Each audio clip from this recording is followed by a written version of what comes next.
Welcome to the fourth episode of Inside Evo, and today it's Henry Catchpole, who himself has hosted an Inside Evo, the very first one. Henry Catchpole is Evo's features editor. You've seen him on many videos on Evo TV. Don't forget to subscribe.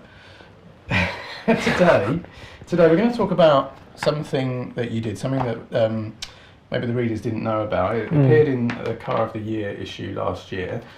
And it involves a Bentley Continental GT Speed. Now, Henry, you attended the launch for the Bentley Continental GT Speed. Yep. Tell me where it was. We flew into Munich, and we then basically realised we had an awful lot of autobahn between there and where the launch hotel and the roads we were going to were, which was down near Salzburg. It's still in Germany, Berchtesgaden. In fact, where those of you that did history GCSE will remember that Hitler had his eagle's nest. Car was good. I think it was, at the time, probably overshadowed by the fact we'd just driven the V8 version of the Conti GT, and that was the first time I'd driven that, and that was absolutely brilliant. Going back to the W12, it does feel sort of, there was this, this toll road up behind, which was spectacular, lots of hairpins and stuff, and that's not really where, certainly the W12 Conti shines, because it feels quite nose heavy, really quick in between the corners, but it can feel a bit nose heavy.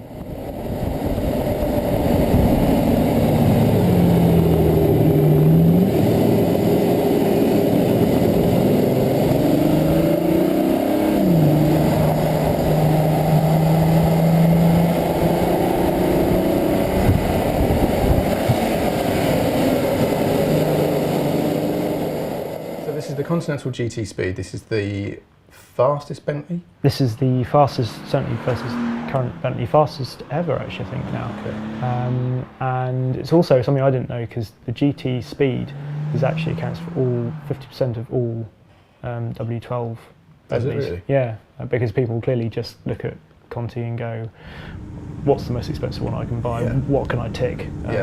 Well, of course, so you can pick the GT Speed option, so they put a massive tick in that box and dole out another however many £1,000. So, So in this part of the world, how did you manage to exploit the performance? We're talking 616 brake horsepower, twin turbo W12, more torque than a nuclear submarine. Quite. Well, we basically said to Bentley, could we go back out at night? Because we'd driven down this great stretch of autobahn just south of Munich. Yeah. But it was obviously, when we drove down there, just full of cars, traffic, typical thing, only managed to do about 90 miles an hour sort of thing. Right. So we said, can we take the car back out at night? This was me and Dean Smith, Evo's photographer, who was also wielding a small Canon video camera at the time, because we thought it would make a good video. And so at about 11 o'clock at night, just when all the other journalists were sort of nicely sozzled and settling into the bar. Exactly, yes, being talked to by engineers. Yeah. We pinched our bright yellow Conti GT Speed and headed off into the night. Where the Conti GT Speed should really be at home, of course, is on the autobahn. So we've come out, it's now, what time of night is it? It's midnight, and we've come to try and find a good bit of quiet autobahn to see if this car can do its claimed top speed of 205 miles an hour, which makes it the fastest production Bentley ever.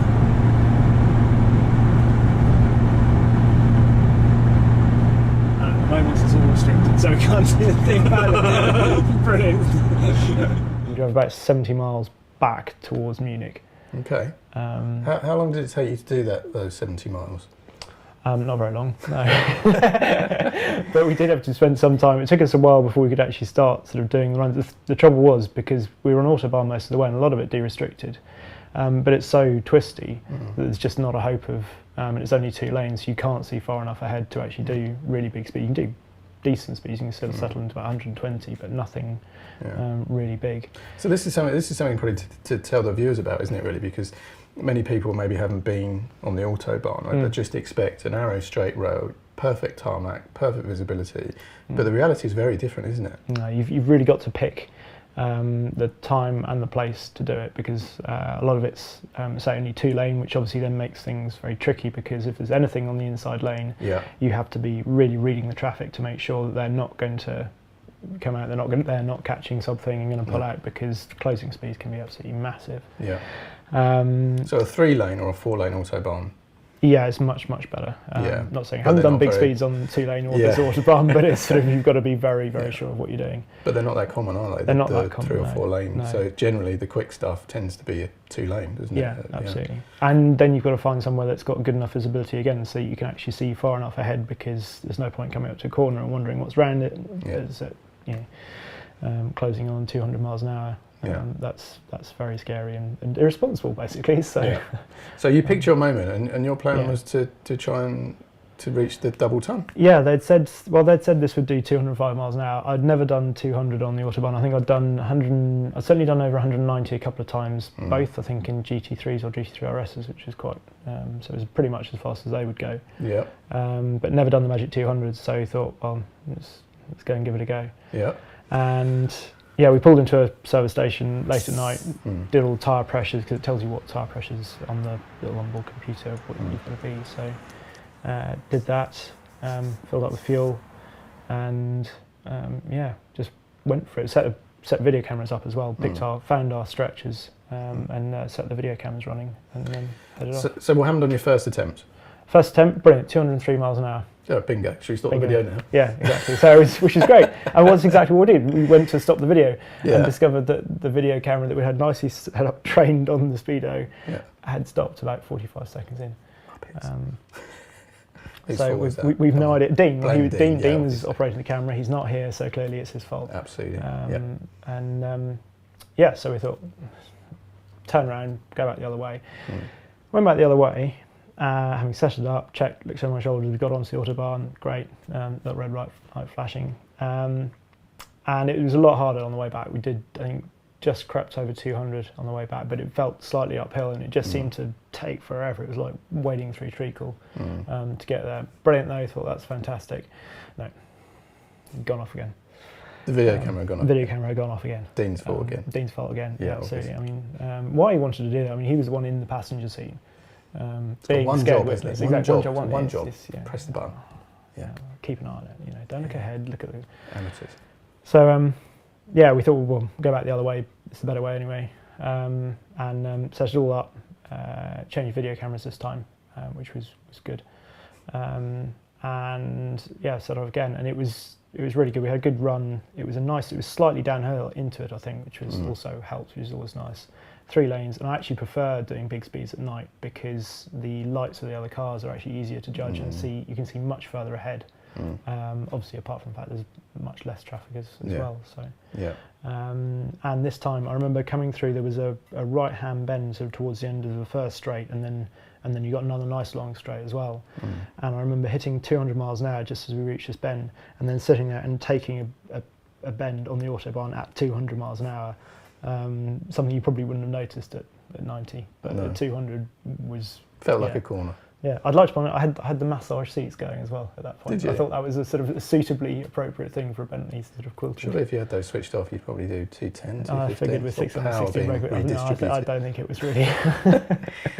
So how was the Bentley at those speeds? I mean, we're talking about a quintessentially British GT car. We don't tend to think as the Continental as an autobahn stormer or a 200 miles per hour weapon. No, but never take on a Conti GT at traffic lights is all I can say, because it is the best car in terms of power matched to grip off the line, pretty much I've ever experienced. Sort of just purely for auto box. All you've got to do is just mash the pedal to the floor, and it will just take off, and it will do 4 seconds 60 every day of the week, which is quite something. No sort of pause whilst you're waiting for sort of juggling things. Just goes.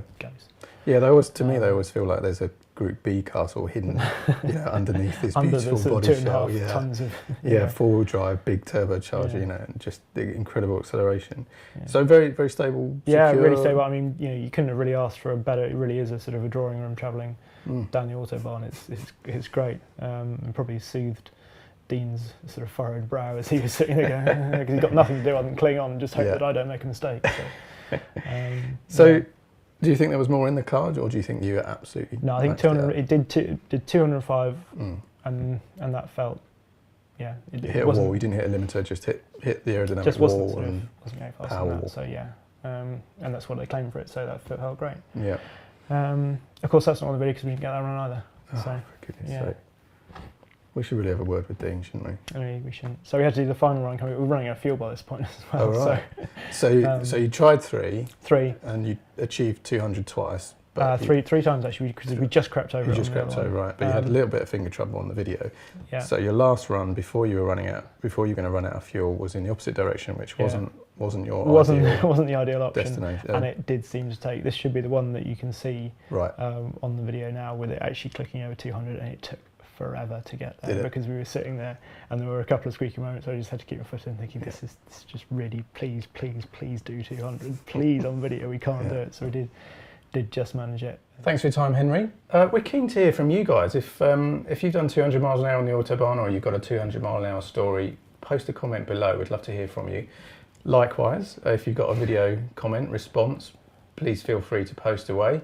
But that's it for now. Another great episode of Inside Evo. We look forward to delivering another one soon.